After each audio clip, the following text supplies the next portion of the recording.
do like this. Dun, dun. This is a very fun place. I can see everyone. Oh look, it's a cave. Come on, sit down.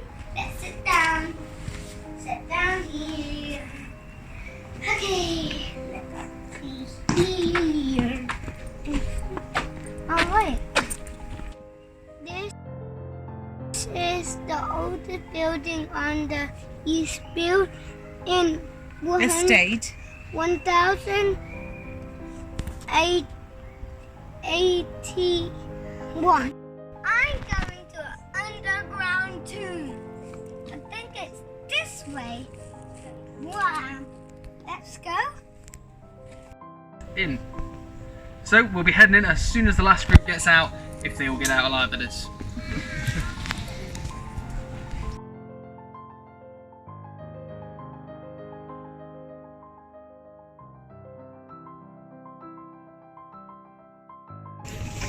This way. And two outside behind you. Okay. There's a ton of people.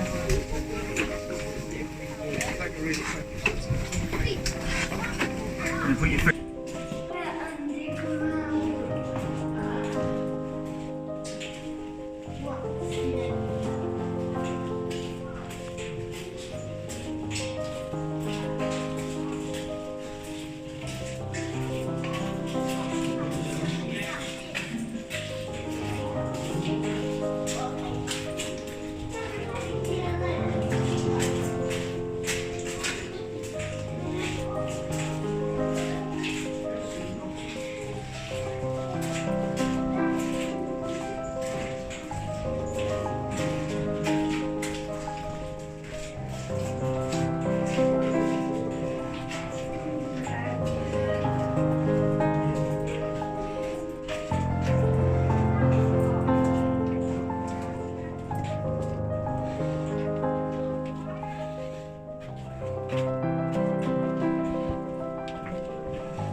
Standing in right now, this area is known as the Roman Hall.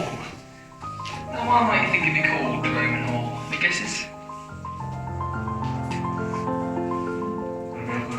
it because there's Romans up there?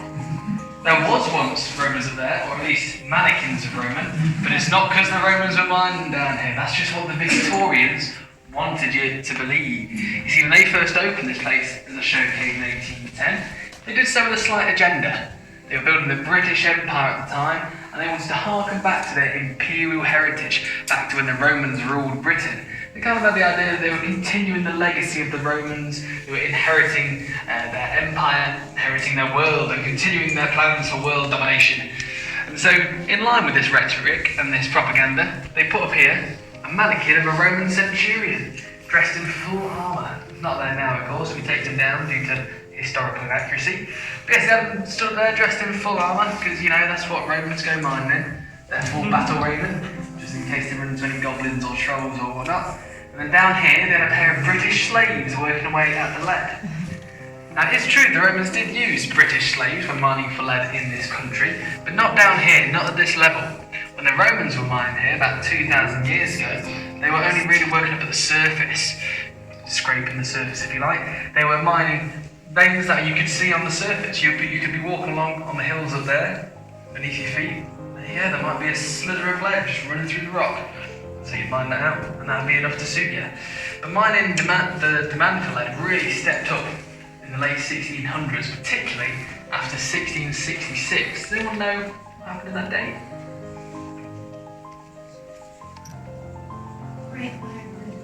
was the Great Fire of London, yes indeed. So all that lead that came off the roofs and the gutters and the pipes and all the buildings of London needed to be replaced. So these mines really stepped up a notch and got working there. We can see up on the ceiling here, these black marks. Now, these ones actually are there. So these black marks are the soot marks from the miners' candles. These candles would have been attached to the miners' hats. They were a wide-rimmed hat, kind of like a cowboy hat. You get a lump of wet clay, slap it into the room, pop a little candle in, and there you go. You got a primitive head torch. And that gives enough light to reflect off the really, really shiny lead that was down here. And it also gives you both hands free to swing your pickaxe. And all these white marks that you can see all over the walls, and that you've probably seen a lot of already in the Masson. If you're not into the Masson, you're going to see a lot of them. So this is where the mines have hacked through the last bit of lead, and they've struck through into the limestone behind. And because there's no wind or rain or out like that down here, nothing to erode these marks away. And so they stick around as if they'd done yesterday, despite the fact they were done about 300 years ago. Now the floor level in here used to be much, much higher. This chamber would have been filled with a viscous mud. So the miners would put planks over the wood to distribute their weight so that they wouldn't sink in. And so after they cleared out all the lead off the walls and off the ceiling up there, then they start to dig down into this mud looking for more lead. When they reach this level, they've exposed these 3 veins shooting off in these different directions. And we're going to be following this one. So this is where we've got that slightly slippery slope, so do take care as you go up there.